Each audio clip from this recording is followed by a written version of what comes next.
Buenos días con todos. En primer lugar, quiero agradecer la invitación al 31º Convención Minera por darme la oportunidad para darles este tema, cobre en el Perú, hechos y desafíos hacia el futuro.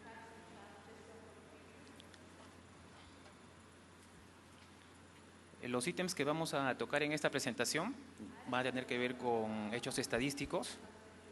Vamos a hablar sobre las franjas metalogenéticas principales de cobre en el Perú, cuáles son los tipos de depósito y los contenidos metálicos en estas franjas metalogenéticas, los modelos geológicos de estas franjas metalogenéticas y, al final, qué es lo que nos espera el cobre para el futuro.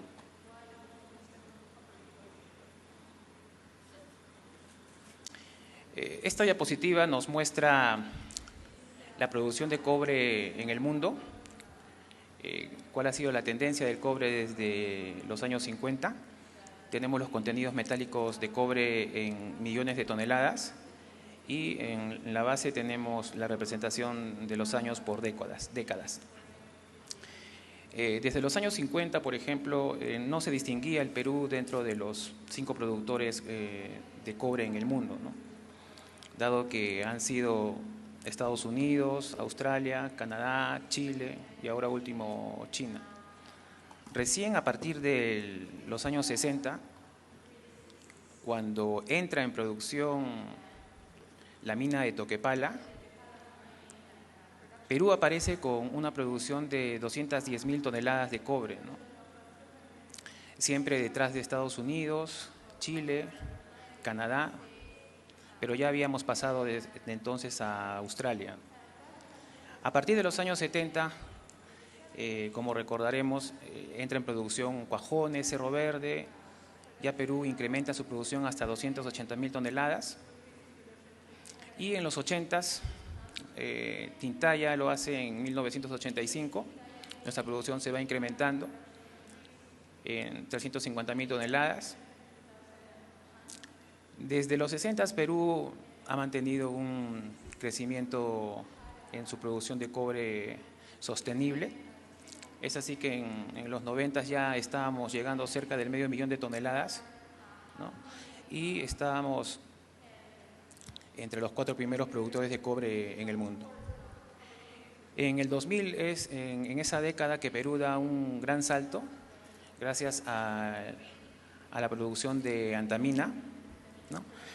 La cual incrementó su producción en Perú cerca del 1.000.000 de toneladas en el mundo, ¿no? Colocándonos en el tercer lugar.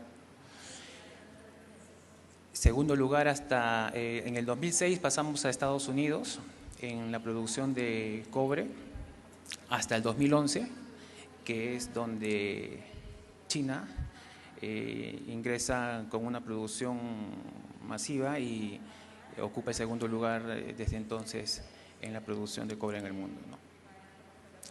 Sin embargo, vemos que Chile igual ha mantenido una producción de cobre sostenible, casi exponencial. En los 80s 1.3, en los 90s duplica su producción a 2.7, en la década del 2000 lo mismo, casi duplica a 5,1 millones de toneladas y actualmente es el líder en producción de cobre en el mundo.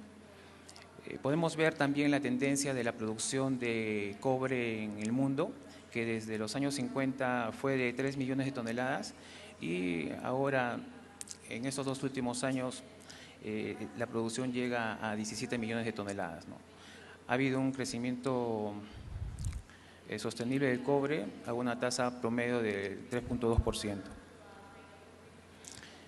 Sin embargo, si hacemos una comparación de la producción global con la producción en Sudamérica, representada por Chile y Perú, podemos notar de que Chile ha mantenido una tasa alta en producción de cobre, que la ha mantenido, Perú de la misma forma. Sin embargo, vemos que a partir del 2013 la tasa de producción de Perú se va a ver incrementada sustancialmente y vemos un adelanto en esta gráfica de lo que será la producción de cobre de aquí a 10 años.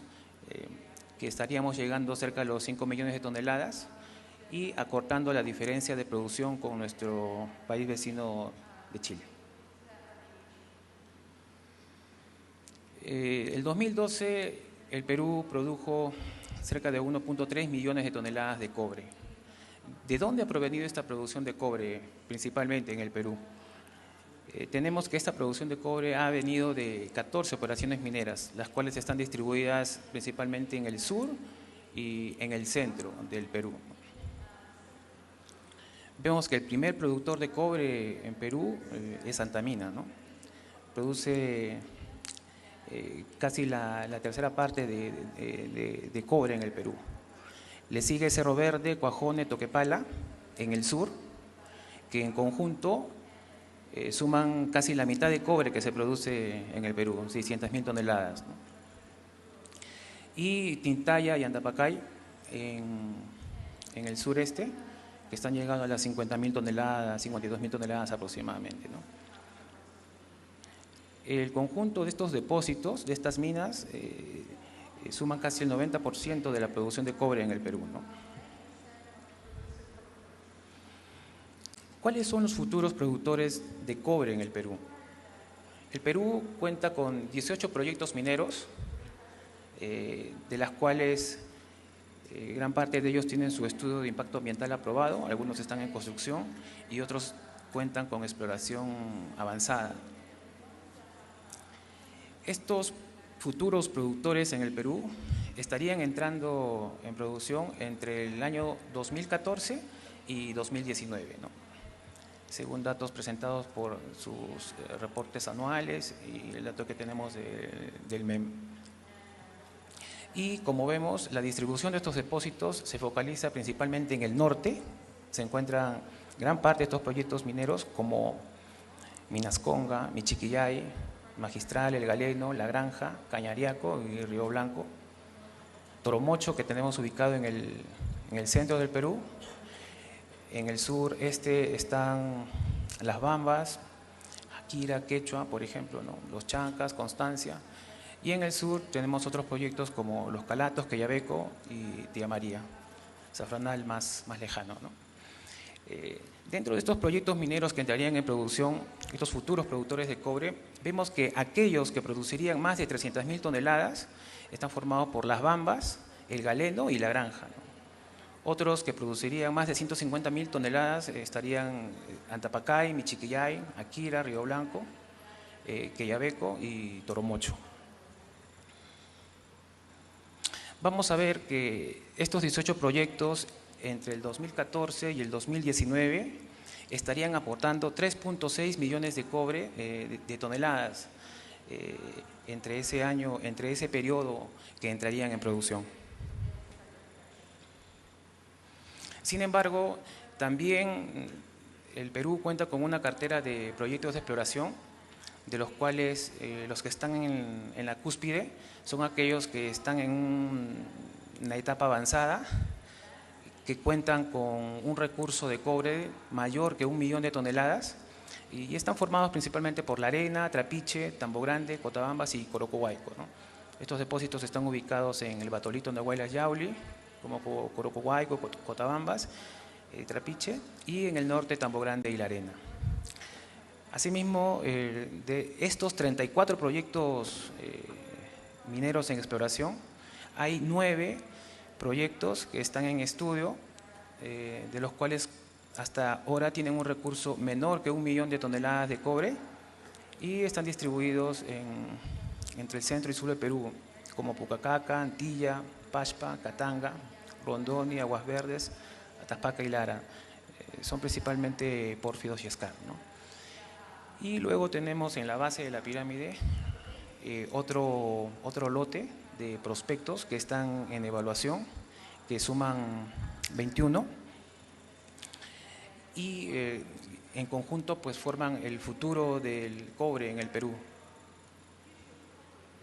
Si nosotros si juntamos las operaciones mineras, los futuros productores de cobre en el Perú y los proyectos mineros que se encuentran en evaluación, vamos a tener esta distribución de depósitos minerales Y como ustedes verán, están distribuidos, pero los hemos focalizado en 4 zonas, ¿no? De esos 3.6 millones de toneladas que produciría el Perú a partir de 2019, si es que las condiciones se dan, 1.8 millones provendría del norte del Perú, ¿no? Donde se encuentran estos depósitos como Río Blanco, La Granja, El Galeno, Minas Conga y Michiquillay, ¿no? Estaría desembancando del puesto que ocupa el sur del Perú, de donde proviene la mayor producción de cobre, ya que para esa fecha 1.2 millones de toneladas de cobre provendrían de las minas y proyectos mineros ubicados en el sur, ¿no? Como Quellaveco, Tía María y las operaciones presentes, ¿no? Y los calatos también. Cerca de 1 millón de toneladas provendría del Batolito Andahuaylas Yauli, donde están Las Bambas, Antapacay, Quechua, por ejemplo, y el resto del centro, que suman 800.000 toneladas de cobre, donde entraría en producción Toromocho, que sumaría con la producción de 463.000 toneladas de antamina. En el gráfico de barras vemos una distribución de producción anual por depósito, por yacimiento, de cómo estaría para esa fecha, ¿no? El mayor productor de cobre en el Perú sería La Granja, ¿no? Seguido por Antamina, y de esa forma tenemos una distribución hasta aquellos depósitos que producirían 200.000 toneladas. ¿Dónde están distribuidos estos tipos de depósitos en el Perú? Estos se encuentran distribuidos en franjas metalogenéticas, de los cuales vamos a ver cuáles son estas franjas de cobre donde se encuentran. El Perú cuenta con 3 franjas metalogenéticas donde se encuentran distribuidos los depósitos porfiríticos de cobre en el Perú, ¿no? Estas franjas son aquellas que se encuentran en el sur, la del Paleoceno-Eoceno, donde se encuentran actualmente las operaciones mineras de Cuajone, Toquepala, Cerro Verde y Chapi, ¿no? Esta franja del Paleoceno se caracteriza por tener una longitud de cerca a los 300 kilómetros, ¿no? Y es una de las franjas más antiguas que tenemos, de donde actualmente proviene toda la dotación de cobre, la mitad de la dotación de cobre en el Perú. La franja del Eoceno-Oligoceno en color anaranjado es la que se encuentra en el sureste del Perú, tiene una longitud mayor de 700 kilómetros y es donde se encuentra la actual mina Tintaya y Antapacay, ¿no? Allí están los futuros productores como Las Bambas, Quechua, Jaquira, por ejemplo, ¿no? Y la franja de mayor longitud, con 1.280 kilómetros, es la franja más joven que tenemos, que se extiende a lo largo de la cordillera occidental, que es la franja del Mioceno, donde actualmente se encuentra Antamina, que es una de las principales minas de esta franja, y donde se encuentran los pórfidos y escar de oro, como son Michiquillay, Minas Conga, La Granja, Río Blanco, entre otros. Por lo tanto, los depósitos de cobre en el Perú están distribuidos en 3 franjas metalogenéticas. Sin embargo, existen otras franjas donde también tenemos proyectos mineros, que son 6 en conjunto, donde una de ellas es la franja del Pérmico, donde se encuentra Cobriza, por ejemplo. Otra franja en la costa, donde se encuentran estos futuros productores como Tía María y Mina Justa, que es la franja del Jurásico medio superior, donde están otros tipos de depósitos, ¿no? Como los IOCG. Tenemos otra franja en el norte, donde están los BMS, como son Tambo Grande. Otra franja de IOCGs, donde se encuentra Raúl Condestable. Otra franja de pórfidos de cobre del Cretácico, donde está Zafranal y otros proyectos como Lara, Puquio. Y otra franja de depósitos BMS del Cretácico Superior Paleoceno.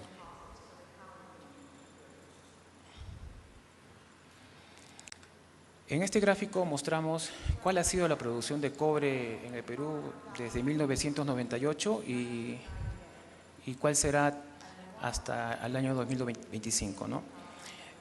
En esta gráfica podemos ver que desde el año 1998 hasta el 2012, pues el Perú ha tenido una producción desde 463.000 toneladas de cobre hasta el año pasado que llegamos a 1.3 millones de cobre, ¿no? ¿Cuál es el pronóstico de la producción de cobre en el Perú a partir de allí? Pues esta producción de cobre hacia el futuro está en función de aquellos proyectos que están listos para estar en marcha y aquellos que tienen planes para hacerlo hasta el 2019. Por ejemplo, con la ampliación de Toquepala, este año se espera llegar a 1.5 millones de toneladas, este año 2013. Ya para el 2014, esperando que entren en producción Toromocho, Las Bambas, Quechua y más la ampliación de Toquepala, estaríamos llegando a los 2.2 millones de toneladas.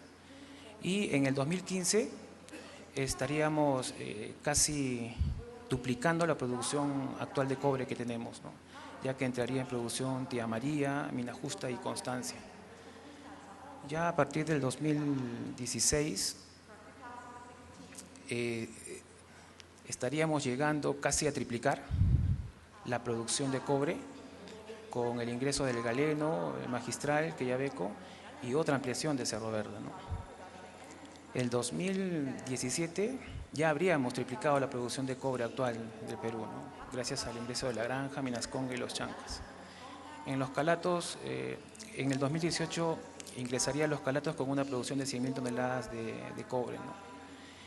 Y es así que a partir del año 2019, con el ingreso de la producción de Río Blanco, Cañariaco, Michiquillay, Jaquira y Zafranal, estaríamos cerca de los 5 millones de toneladas. Tenemos que estos depósitos distribuidos en las franjas metalogenéticas están clasificados principalmente en pórfidos y skarn, ¿no? En pórfidos, en símbolo hexágono, y skarn en forma de rombo.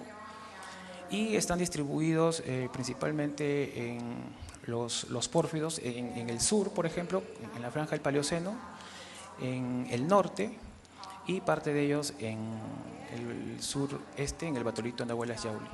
Sin embargo, los skarns vemos que están más centralizados en el centro del Perú, ¿no? Que obedece al contexto geológico del territorio peruano, donde se encuentran formaciones calcáreas del Cretácico superior, principalmente, ¿no? Como la formación Celendín, Jumacha, que son las rocas hospedantes de estos yacimientos.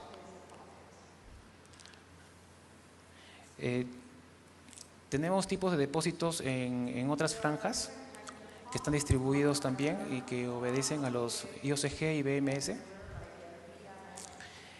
Y entre 1998 y 2012 vemos que la producción de cobre ha provenido principalmente de pórfidos y skarn, ¿no? Más del 91% de la producción de cobre proviene de estos depósitos. Por ejemplo, este año 630.000 toneladas provienen de los pórfidos y 540.000 toneladas de los skarn. En el año 2000 vemos un quiebre en la curva de los depósitos skarn en color verde, que está referida al inicio de la producción de antamina, ¿no? Que es en el 2001, donde se incrementa la producción de los skarn en el Perú. En esta diapositiva quiero mostrarles cuál ha sido la producción de cobre acumulada, la producción histórica de cobre en el Perú, de los registros que se conocen desde 1900, ¿no? Desde 1900 a la fecha, Perú ha producido 28 millones de toneladas de cobre. Eso viene a ser el 100% de cobre que se ha producido en el Perú, ¿no?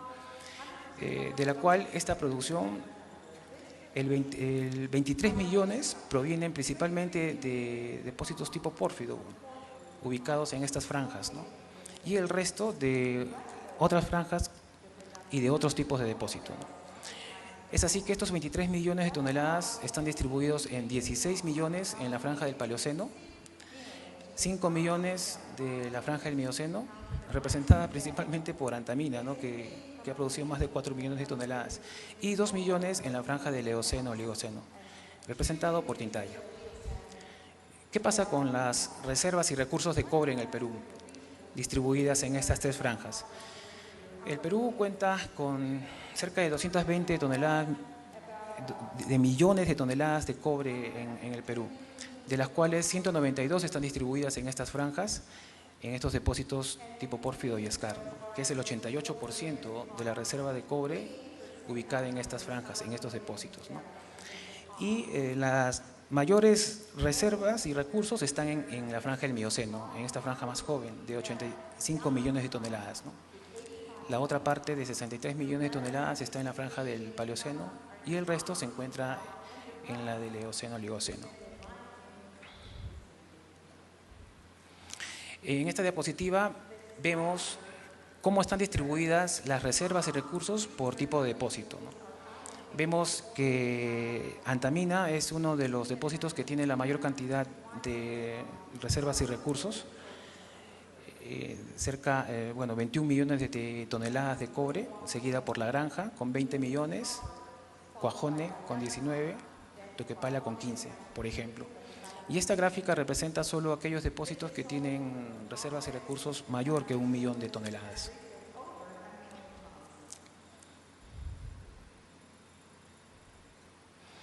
¿Cuáles son los modelos geológicos que representan estas franjas en el Perú? La franja del Paleoceno en el sur del Perú está representada por un modelo formado por más de 3.000 metros de secuencias volcánicas del grupo Toquepala y el volcánico Hualillas del Mioceno, la cual ha sido cortada por un complejo intrusivo del batolito de la costa en el Cretácico superior, formado por varios eventos granodioríticos, dioríticos y monzoníticos como porfiríticos, los cuales están relacionados con la mineralización de esta franja, ¿no? Los depósitos representativos son Cuajone, Toquepala, Cerro Verde y Quellaveco, y esta franja se caracteriza por tener una mineralización económica tipo hipógena y supérgena, ¿no? Tiene un gran desarrollo de la zona de oxidación de cobre y de enriquecimiento secundario que puede en conjunto pasar los 300 metros, ¿no? A diferencia de la franja del Eoceno-Oligoceno, donde el marco geológico está formado por secuencias del grupo Yura y de las calizas del Cretácico superior de la formación Ferrobamba, las cuales han sido cortadas por eventos del Eoceno, Oligoceno, de composición diorítica, monzodiorítica y monzonítica, que son los pórfidos monzoníticos responsables de la mineralización en esta zona, en esta franja. Se caracteriza la mineralización y alteración por estar relacionada a alteraciones potásicas y por ser de tipo hipógena, donde se encuentra la mineralización económica, ¿no? No se observan horizontes interesantes de enriquecimiento secundario y por la presencia de depósitos tipo skarn debido a la configuración geológica de la zona. Lo mismo sucede en el norte del Perú, en la franja del Mioceno, donde tenemos la secuencia silicoclástica del grupo Goyarisquisga, del Cretácico inferior, y calizas del Cretácico superior de la formación Serendín y Humasha, cortada por eventos del Mioceno dioríticos, monzodioríticos y monzoníticos, estos últimos relacionados con la mineralización.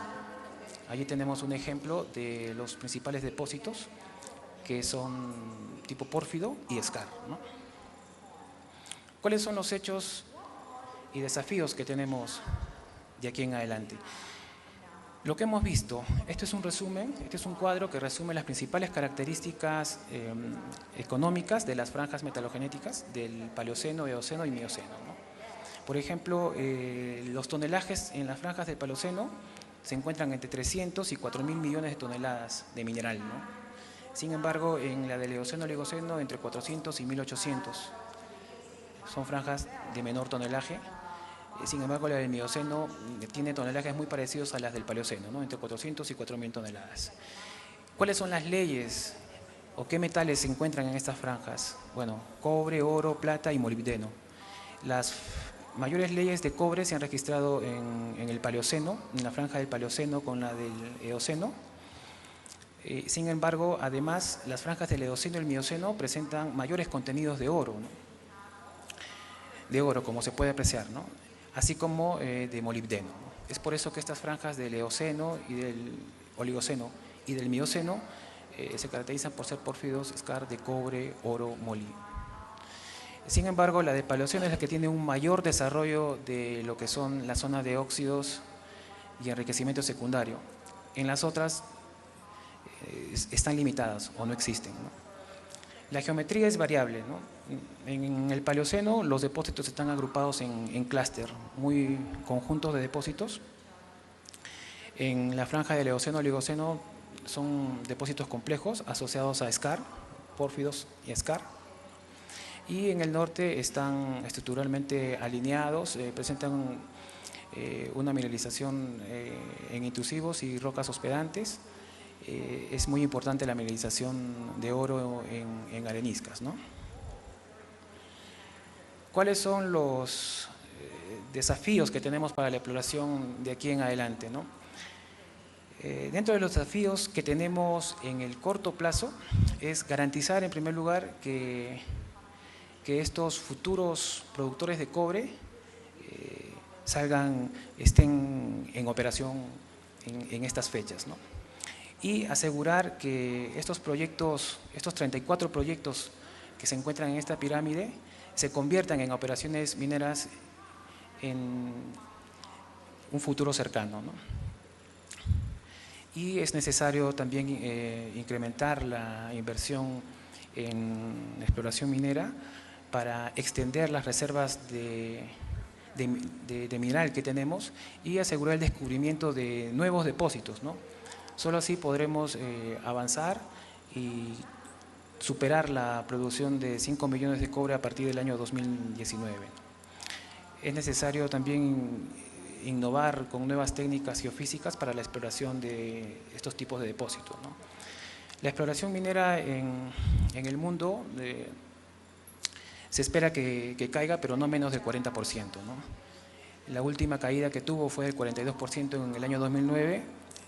Sin embargo, en el Perú solo se sintió el 18%, dado que las grandes compañías mineras mantuvieron sus programas de perforación, no así las compañías juniors, ¿no? En el 2013 necesitamos que haya un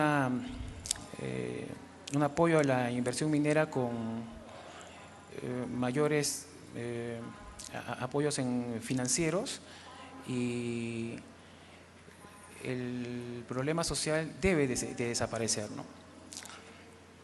Se espera también que este año hayan recortes en la exploración minera y retrasos en los permisos medioambientales, ¿no? Que va a afectar a todas las compañías. La promoción de la exploración minera tiene que ser esencial para poder incrementar la producción metálica y los recursos a largo plazo.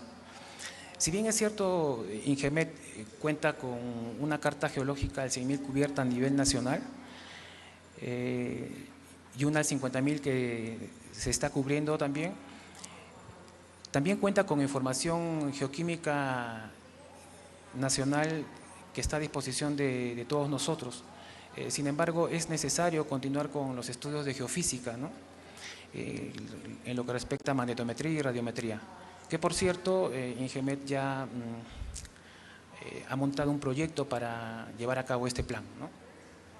Si bien es cierto, tenemos estudios radiométricos muy extensos de rocas y depósitos minerales, es necesario extenderlos, ¿no? Se cuenta con estudios isotópicos que nos permiten ver cuáles son los sistemas mineralizados productivos y fuentes de mineralización, pero aún son limitados, ¿no? Los estudios de arcos magmáticos relacionados con sistemas mineralizantes son insuficientes aún.